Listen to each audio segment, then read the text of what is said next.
నమస్తే, welcome to our voice. నేను journalist నవత. శ్రీనగర్లో చారిత్రాత్మక ఘట్టం జరుగుతుంది. 35 ఏళ్ల తర్వాత శివలింగ పునఃప్రతిష్ఠ జరుగుతోంది. దీనికి సంబంధించిన పూర్తి అప్డేట్స్ ఈ వీడియో ద్వారా అందిస్తా. శ్రీనగర్లో చారిత్రాత్మక ఘట్టం ఆవిష్కృతమైంది.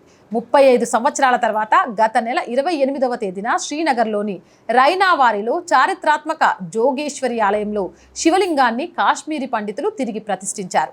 ఈ సమయంలో కాశ్మీరీ పండితులు తీవ్ర భావోద్వేగానికి లోనయ్యారు.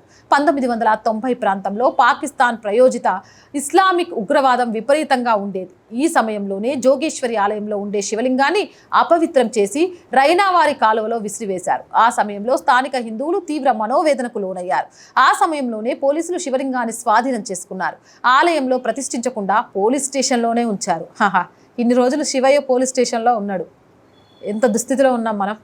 ఇన్నేళ్ల తర్వాత తిరిగి జీలాం మందిర్ ట్రస్ట్ సహకారంతో రైనావారి కాశ్మీర్ పండిట్ యాక్షన్ కమిటీ నేతృత్వంలో శివలింగ పునఃప్రతిష్ఠ జరిగింది. ఇప్పుడు 35 సంవత్సరాల పోలీసు ఆధీనం తర్వాత శివయ్య శ్రీనగర్ స్పెషల్ మెజిస్ట్రేట్ ఆదేశాన్ని అనుసరించి Rainawari Kashmir Pandit committee Rainawari police station నుంచి తిరిగి తీసుకొచ్చి ఆ శివయ్యని ప్రతిష్ఠించారు. ఏంటో ఈ దుస్థితి.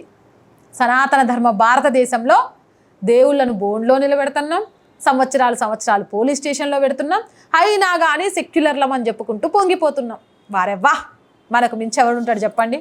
సాంప్రదాయంగా జరగాల్సిన క్రతువులు, పూజలు, హోమాలు చేసి శివలింగాన్ని తిరిగి ప్రతిష్ఠించారు.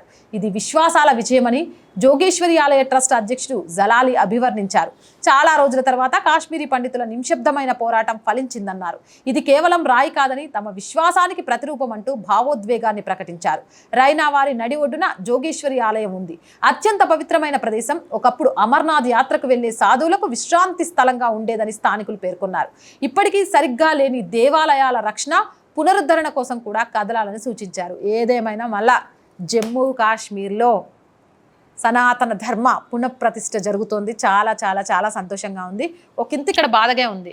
రాములోని తీసుకెళ్ళి బోన్లో పెట్టి 500 సంవత్సరాలు పుట్టిన స్థలమే అని నిరూపించుకోమన్నాం. ఇక్కడ చూస్తే శివయ్యను తీసుకెళ్ళి 35 సంవత్సరాలు పోలీస్ స్టేషన్లో పెట్టినాం. అయినా కూడా హిందువులే మతోన్మాదులు, హిందువులే తప్పు చేస్తున్నారు, మైనారిటీలకు రక్షణ లేదు అని మైకులు పెట్టి ఊదరగొట్టే వాళ్ళు వీటి గురించి మాట్లాడరు. వాళ్ళ కళ్ళు కనబడవా, చెవులు వినబడవా, లేకపోతే నోరు నిజాలను మాట్లాడే ధైర్యం చేయలేదా? నాకైతే అర్థం కావట్లేదు. మీకేమన్నా అర్థమైతే కామెంట్ సెక్షన్లో పెట్టేయండి. మోర్ వీడియోస్ కోసం ఛానల్ వెంటనే సబ్స్క్రైబ్ చేయండి.